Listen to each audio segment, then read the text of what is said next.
Hey, what's going on everybody? Haskins here, coming back at you today with another awesome how to build video. We'll be focusing on my latest Shogun building design that you're seeing here right now. So if you like what you see, stick around because I'm going to walk you through step by step of the way on exactly how to bring this to your Lego Fortnite world. Let's get into the build. All right, first thing we're going to do is create our foundation with 16 by 16 by 2 wood blocks, and we're going to make this thing 5 by 5. Once we've got that on the ground, we're going to move forward with putting down these palatial pillar ones in all four corners. These are going to act as the guidepost to put down our walls. All right, this next wall pattern is for the right and left sides of the building. So what we're going to do is use Shoji wall 4 palatial pillars to cap those off. And then we're going to move into the Shoji window 3s and then fill out the center with the Shoji wall 2. Now I do want to mention, use these striped walls. I know there's like a striped wall and a like little yellow squares. We're going to alternate those patterns to create variation as we build up. But you're going to repeat that same design on the right and left side. And then now when we're doing our front and back, we're going to do a similar design where we use Shoji wall 4, the pillars, the single window. However, we're going to add an additional pillar at the center here. Once the windows are down, you'll see here in just a moment. And then we're going to fill this part out with the door. This is palatial door 1. So we're going to repeat this same process on the front of the building. And again, this is going to be a common theme as you're building up. Once you build one side, you just apply the same exact pattern to the opposite side. Just make sure that the front and back patterns match and the right and lefts match. All right, next up, we're ready to move towards building our second floor. But first things first is put these supports and attach them to all of your pillars around the entire perimeter of your building. These are going to be extremely important because they will act as supports for your first floor balcony. Without these, if you just place floors down, it's going to look real funky. And I highly recommend taking this step. And then this is where you're going to place your floors. The tip for this is make sure that you're just covering the little knobs on the end of the Lego piece. If you do that, it'll be evenly centered and you'll have a perfect square for your first floor balcony. Once the larger floor pieces are all the way around the building, we're going to use the rustic thin floors. We're going to use the largest piece and the next size down to basically go around the perimeter here. This is going to be where our walls are going to sit.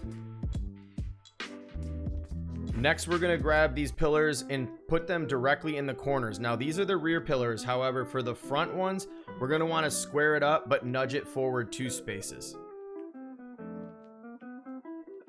Now, for the front and rear second floor, we're doing Shoji wall 4s. And then on the ends of those, we'll put down some pillars. Now, grab Shoji wall 1 and add those to the right and left of the pillar. Now we're going to fill in with some additional pillars and then the open door. So for the right and left walls of the second floor, we'll be using a combination of Shoji window 3, palatial pillar 1, Shoji wall 1s, and Shoji wall 4. Now I'm going to speed through this next part because now that you have the patterns for the right and left and the front and back, you'll just repeat them on the opposite side. At this point, I hope you're getting a little bit comfortable with this build. We're going to be repeating similar steps that we did on the first floor, applying to the next floors. Things are going to really ramp up though once we start doing the roof. But right now, you're going to do just like you did for your first floor balcony and take these supports and place them on the pillars you've put down all the way around your building. Now just repeat putting down the floors the same way you did on the first floor balcony. Now things start to ramp up in complexity here a little bit, and explaining it might be a little bit challenging. So what I'm going to do is recommend you pay close attention visually as to what I'm doing here. And if you need to, pause the video, rewind the video, because little mistakes can really cause some problems at this point. The one tip I will give you here while setting down these Kawara Valley corners is make sure they're evenly spaced and you leave 2 little nubs on the Lego block around the outer edge.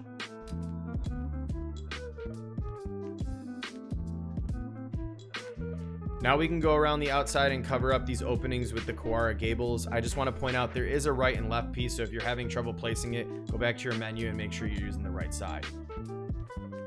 Now grab some pillars and butt these right up against the gables once you have those around the entire outside. For the front and back, we'll actually be putting Shoji wall 4 in between of those pillars.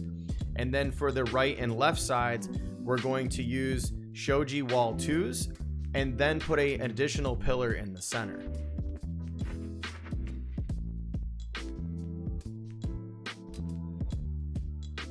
All right, speaking of patience, this next part is extremely important to get right. We're going to use the longer supports and the next size down supports here. These need to be lined up exactly with the bottom of the walls you just placed. We're going to do this all the way around the inside perimeter.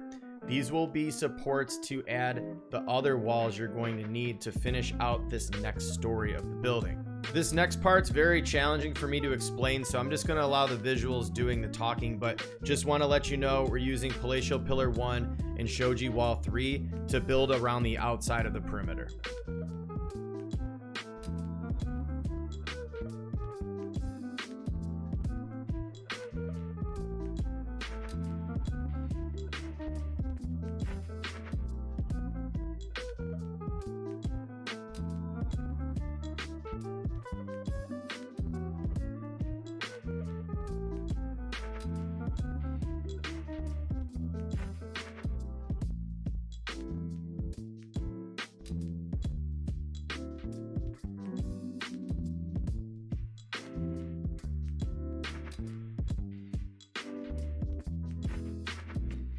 Now this next design is going to be for the front and rear of the building. Grab a Kawara Roof 4, make sure it's centered on the wall, and it looks exactly like it does here.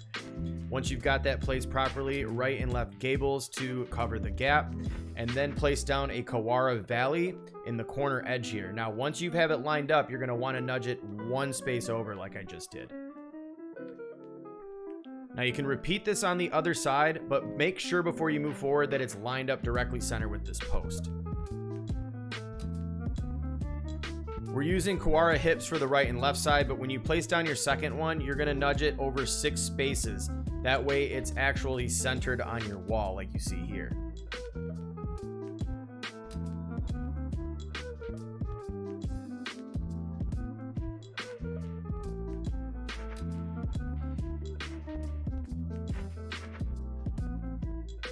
We're now in a position to fill in the gaps with these valleys.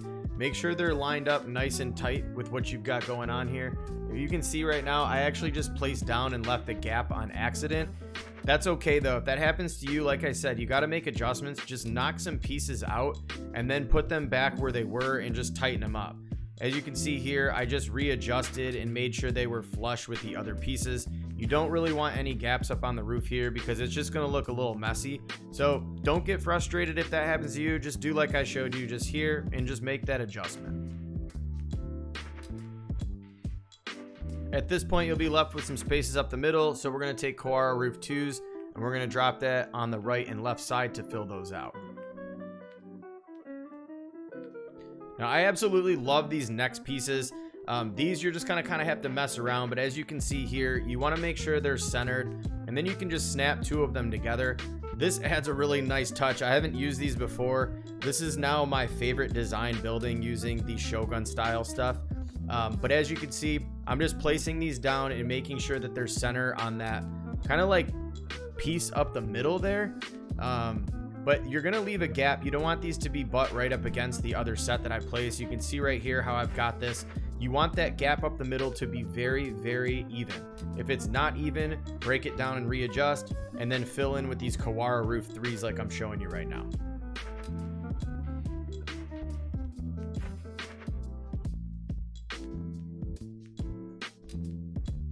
Now you might be thinking, what's going on with wood foundations here? Well, take a look because this looks awesome. So I'm going to place these 2 down in the middle to cover up the gap. We're going to throw this ridge cap on top, and then we're going to cover the blocks with these Kawara Ridge 2s on both sides. Like this design here, I don't know even how I came up with this. I was half asleep while I did it, but watch how this ends up turning out once it's complete. You can then grab these like little llama heads and place them on top of those awesome pieces that you're seeing there. This will cover up the gaps a little bit there and give it so much more detail. Now from here, we'll take these Kawara ridges and place them down in the spots I'm showing you right now. That's going to be on the right and left side of the roof.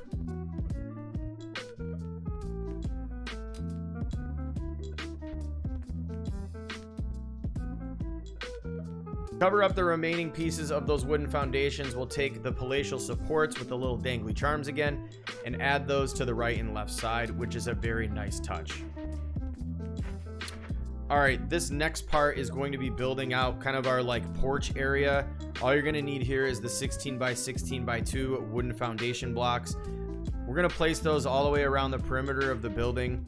And once you've got that complete, we can now move on to building out our railings, where we'll take this palatial corner, put them in all 4 corners of your foundation blocks you had just set down.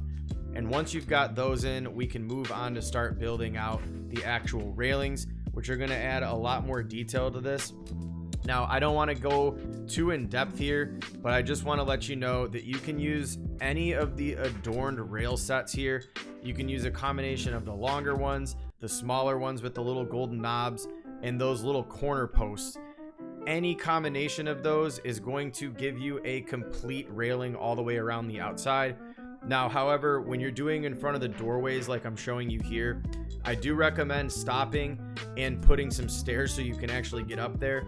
Now, you can do this several different ways. I'm just going to leave that up to you, but this design I'm showing you right now is how I went about it. I'm going to kind of be quiet here right now just so you can pay attention as I speed through this railing process, because I don't want to make this video an hour long.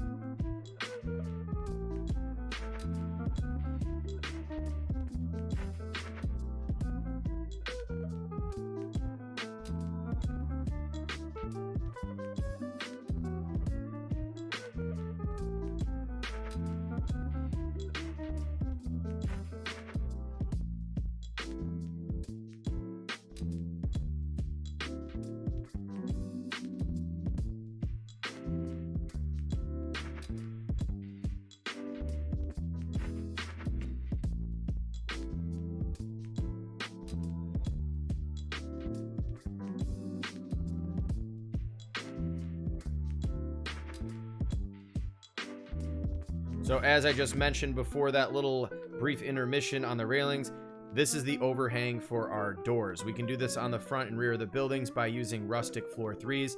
Just make sure those bad boys are centered above your door. Once you got them in, place some pillars on the outer edge, and then on top of that, we'll put down this Kawara Ridge 2 on both the right and left sides, centered. You can leave it as is, or you can do like I did here by putting additional pillars on the outer edge. This is going to make it look really complete and pretty awesome detail to the front of the building. So the palatial supports can also be dropped down here to add a little bit more flair, as well as this little llama head up on the center. All right, so now we want to illuminate the building so when it's nighttime, it doesn't look like absolute shit. So we're going to take these wooden lanterns and start placing them down around the balconies and the lower floor. You can line them up with the pillars like I'm showing you right here. And then you can also add this really nice touch. There's a spot you can place these light bulbs on that will illuminate the upper roof section that looks awesome once you get them down. So let's kind of zoom out here and see what this bad boy looks like at night.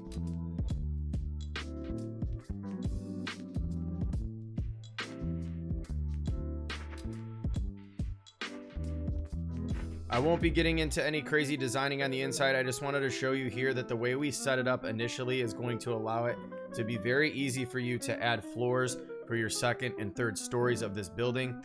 You can decide at this point however you want to add your stairs or your floors. I just want to show you it's very functional.